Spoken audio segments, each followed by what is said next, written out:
ముగిసిన Congress plenary. Megastar చిరంజీవికి Padma Bhushan award. ఎరువుల వ్యాపారంలో నష్టపోయిన ప్రముఖ వ్యాపారవేత్త ఆత్మహత్య.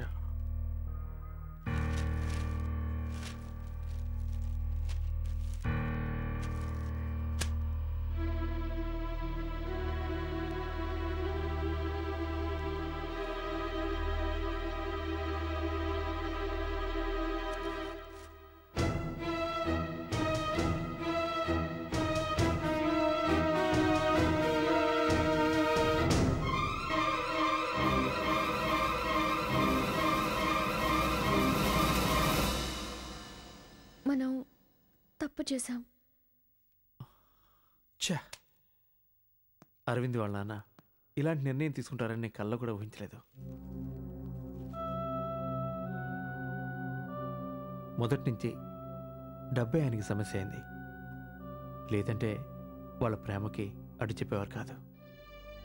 డబ్బు ఒకటే సమస్య కాదు, కుటుంబ గౌరవం, అందరూ ఏమనుకుంటారో అనే భయం, అవి కూడా కారణాలే. జీవితం అంటే కేవలం ప్రేమ మాత్రమే కాదని ఇప్పుడు అర్థమైంది. అవును, నిజమే.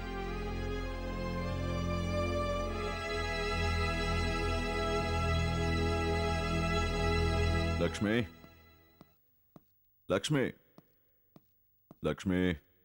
ఏమిటండి ఈరోజు ఇంత తొందరగా ఆఫీస్ నుంచి వచ్చేసారు? ఏమైంది? ఒక ముఖ్యమైన విషయం రా చెప్తాను.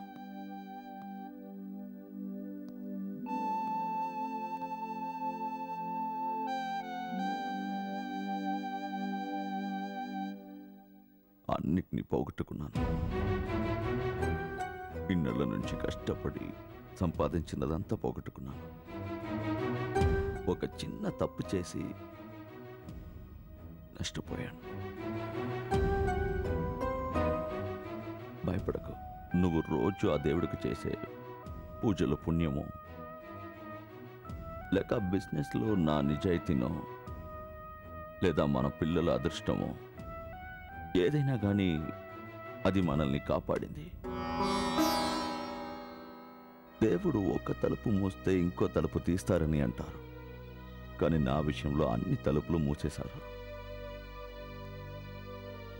ఒకే ఒక కిటికీ తప్ప. నాకు డబ్బులు ఇచ్చిన ఆ ఫైనాన్సర్ విజయ్ కుమార్ని కలిశాను. నా బాకీని వెంటనే చెల్లించమని అడగడానికి మిమ్మల్ని నేను ఇక్కడికి పిలవలేదు. నాకు ఒక బాధ్యత మిగులుంది. నాకు ప్రియా అని ఒక కూతురుంది. నా ప్రపంచం, నా సర్వస్వం, నా సంతోషం అన్నీ తనొక్కతే. 6 నెలల వయసులోనే వాళ్ళమ్మ చనిపోయిన తర్వాత తను నా కళ్ళల్లో పెట్టుకుని పెంచాను. ఎలా పెంచితే ఆడపిల్ల కదా, వయసు వచ్చాక మరో ఇంటికి పంపించాల్సిందేగా. నిజమే, కానీ నాకు ఆ బాధ లేదు. ఇద్దరు మగపిల్లలే. తెలుసు. పెద్దవాడి పేరు సింభు, చిన్నవాడి పేరు గోపి. మీ కుటుంబం గురించి అన్ని వివరాలు తెలుసుకున్నాను. మీకిచ్చిన డబ్బు వస్తుందో రాదో అని కాదు, మా అమ్మాయి మీ ఇంటి కోడలు కావాలన్నది నా ఆశ.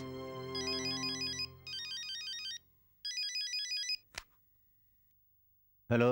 నేనే డాడీ. చెప్పమ్మా. ఇక్కడికి వచ్చాను. సరే, ఒక్క నిమిషం ఇక్కడికి వచ్చి వెళ్తావా? ఓకే. ఫోన్ మాట్లాడడానికి ముందు మీరు సరే, అన్నీ అనుకున్నట్టుగానే జరుగుతూ ఉన్నాయి. మా అమ్మాయి నన్ను గుడికి తీసుకెళ్ళడానికి వచ్చింది. అదిగో నా చిట్టి తల్లి. రామా. ఈయన నా ఫ్రెండ్ నటరాజ్. నమస్తే అంకుల్. ప్రియా. నమస్తే. సరే, నువ్వు వెళ్ళి కారులో కూర్చోమా. సరే, తొందరగా వచ్చేయండి. వస్తాను అంకుల్. ఓకేమా. మా అబ్బాయి అదృష్టవంతుడు. నేను పుణ్యం చేసుకుని ఉండాలి. సింబు మా ఇంటికి రావాలి, ప్రియను చూడాలి. ఓకే అని ఒక మాట చెప్పాలి. మీరు నాకు ఇవ్వాల్సిన బాకీ ఉంది కదా, అందులో ఒక్క పైసా కూడా మీరు నాకు ఇవ్వక్కర్లేదు. దానికి దీనికి ముడివేసి ఈ బంధం కలపాలనుకోవడం లేదు. నా ఆస్తి అంతా నా కూతురికేగా. తనే మీ ఇంటికి కోడలుగా రాబోతోంది. అప్పుడు మనలో మనకెందుకు లెక్కలు గిక్కలు? అంత ఆస్తి ఉన్నా ఆ అమ్మాయికి ఎంత అనుకువా. మన అబ్బాయికి ఒక మంచి భార్య దొరుకుతుంది, మనకు ఒక మంచి కోడలు దొరుకుతుంది, మంచి కుటుంబం. ఇలా అన్నీ కలిసి రావడం మన అదృష్టం అనుకోవాలి. నువ్వు వాడితో చెప్తావా? మీరడిగితేనే బాగుంటుంది. నేనెలా అడగను, నువ్వే అడగాలి. కానీ ఒక్క విషయం లక్ష్మి, మనకున్న అప్పులు ఇబ్బందులు వాడికి తెలియనివ్వకు. ఎందుకంటే వాడు మన మీద అంతులేని ప్రేమ పెంచుకున్నాడు. దానికి మనం ఖరీదు కట్టామని వాడు అనుకోకూడదు. వాడికి ఇష్టమైతేనే మిగతావి మాట్లాడదాం. మీ మాటకి వాడెప్పుడు ఎదురు చెప్పడండి.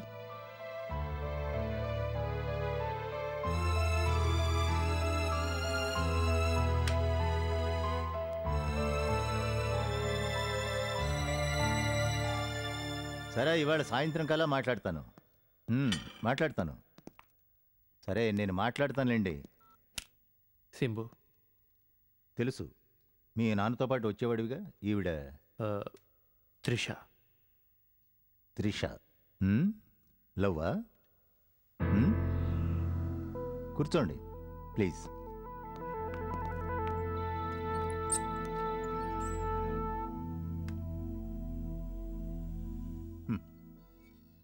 నీ గురించి అన్ని వివరాలు తెలుసుకున్నాను, కానీ నీ ప్రేమ గురించి తెలుసుకోలేదు.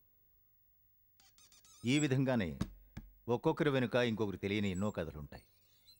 సింబు, ఇప్పుడు మీకు తెలియని ఓ కథ చెప్తాను, వినండి.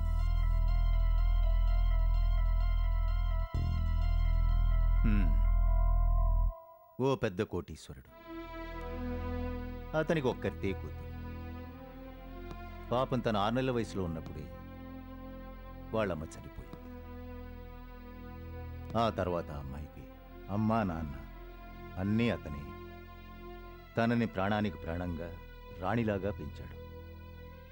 19 ఏళ్ళు రాగానే పెళ్లి కొడుకుని వెతకడం ఆరంభించాడు. తన బాధ్యత కదా. చివరికి తన అంతస్తుకు తీసుకొని ఓ చక్కని అబ్బాయిని పెళ్లి కొడుకుగా సెలెక్ట్ చేశాడు. ఊరంతా శుభలేఖలు పంచిపెట్టాడు. ఈ ప్రపంచంలో ఇలాంటి పెళ్లి జరగలేదు, ఇక ముందు జరగబోదు అన్నట్టుగా ఏర్పాట్లు చేశాడు. యునో, ఆ కథ ఇక్కడే ఓ పెద్ద మలుపు తిరిగింది. ఆ పెళ్లి కొడుకు అప్పటికే ఓ అమ్మాయిని ప్రేమించాడు. కానీ తండ్రి మాట కాదనకుండా ఆ పెళ్లి ఒప్పుకున్నాడు. పెళ్లికొచ్చిన కొంతమంది ఫ్రెండ్స్ అతనికి ప్రేమ గురించి ఎన్నో నీతులు చెప్పి, అతనికి ఎంతో ధైర్యం చెప్పి ఆ పెళ్లి రోజునే రిజిస్ట్రార్ ఆఫీస్కి తీసుకెళ్లి తను ప్రేమించిన అమ్మాయితో పెళ్లి జరిపించి వాళ్ళంతటా వాళ్ళు వెళ్ళిపోయారు. తన కూతురు కంట్లో నలుసుపడిన భరించలేని ఆ తండ్రి ఆ రోజు తన కూతురు వెక్కి వెక్కి ఏడవడం చూసి ఓదార్చడం కూడా మర్చిపోయి స్థానుడయ్యాడు. అతని ఆశలు కలలు అన్నీ మట్టి పాలైపోయాయి. సింబు, ఆ తండ్రి నేనే. ఈ నిమిషం వరకు కుమిలిపోతూ బతుకుతున్నది నా కూతురు ప్రియ. పారిపోయిన పెళ్లి కొడుకు నీ ఫ్రెండ్ అరవింద్ ఆ పెళ్లి జరిపించింది నువ్వు. నీ కంటికి కనిపించింది నీ ఫ్రెండ్ ప్రేమ ఒక్కటే. నీ ఫ్రెండ్కు ప్రైజ్ దొరికింది, నీకు నీ ఫ్రెండ్ ప్రేమను గెలిపించానన్న సంతోషం దొరికింది. కానీ అన్నం పుణ్యం వెనుగురి నా కూతురు బతుకు, నా పరిస్థితి ఇవి ఆలోచించవా? ఆ రోజు పెళ్లి పీటల మీద తాళి కట్టించుకోవడానికి సిగ్గుతో తలదించుకున్న నా కూతురు ఇంకా అవమానంతో తలదించుకునే ఉంది. గెలిచింది నీ ఫ్రెండ్ ప్రేమ ఒక్కటే, ఓడింది నేను, మా అమ్మాయి, అరవింద్ అమ్మా నాన్న. నా కూతురు బ్రతుకుని ఇలా చేసిన వాడిని వదలకూడదని వెతకడం ప్రారంభించాను. ఇన్నాళ్ళకి నా ప్రయత్నం నెరవేరింది. నువ్వు నాకు దొరికావు. నాకు కోట్ల కొద్దీ బాకీ పడ్డ నటరాజు గారి అబ్బాయి నువ్వేం తెలిసింది.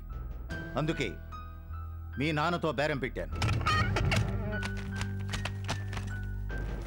ఇదిగో చూడు, ఇవే మీ నాన్న నా దగ్గర తీసుకున్న అప్పుకి రాసిచ్చిన పత్రాలు. ఒకవేళ ఈ పెళ్లి జరగకపోతే మీ ఆస్తులన్నీ వేలానికి తీసుకొచ్చి నిన్ను నీ కుటుంబాన్ని నడి రోడ్లో నిలబెడతాం. ఆ తర్వాత అరవింద్ అమ్మకి నాన్నకి పట్టిన గతే మీ అమ్మకి మీ నాన్నకి. ఇప్పుడు వెళ్ళు, కళ్యాణ మండపంలో మామ అల్లుడుగా కలుద్దాం.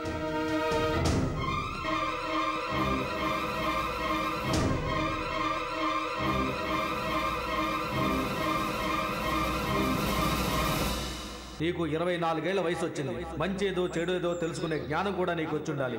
అమ్మా నాన్నల కోసం నీ ప్రేమను వదులుకుంటావో లేక నీ ప్రేమ కోసం అమ్మా నాన్నలు పోగొట్టుకుంటావో అది నువ్వే నిర్ణయించుకో. బయట నుండి చూసే వాళ్ళకి ఇతరుల సమస్యలు మామూలుగానే అనిపిస్తాయి, కానీ అనుభవించే వాళ్ళకి అందులో బాధ ఏంటో తెలుస్తుంది. ఈ వయసులో ఎంజాయ్ చేస్తూ జాలీగా ఉండాలి.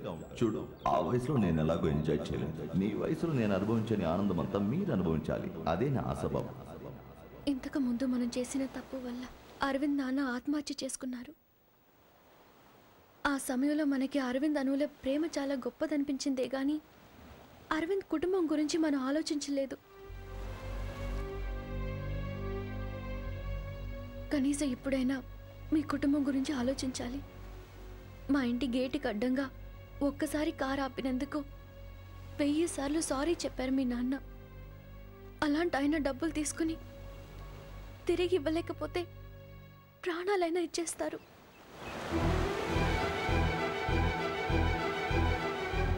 ప్రేమ కోసం ప్రేమికులు ఎంత కష్టమైన పడొచ్చు, కానీ దానివల్ల కుటుంబ పరువు పోతుందంటే అందుకు ప్రేమను త్యాగం చేయడమే న్యాయం.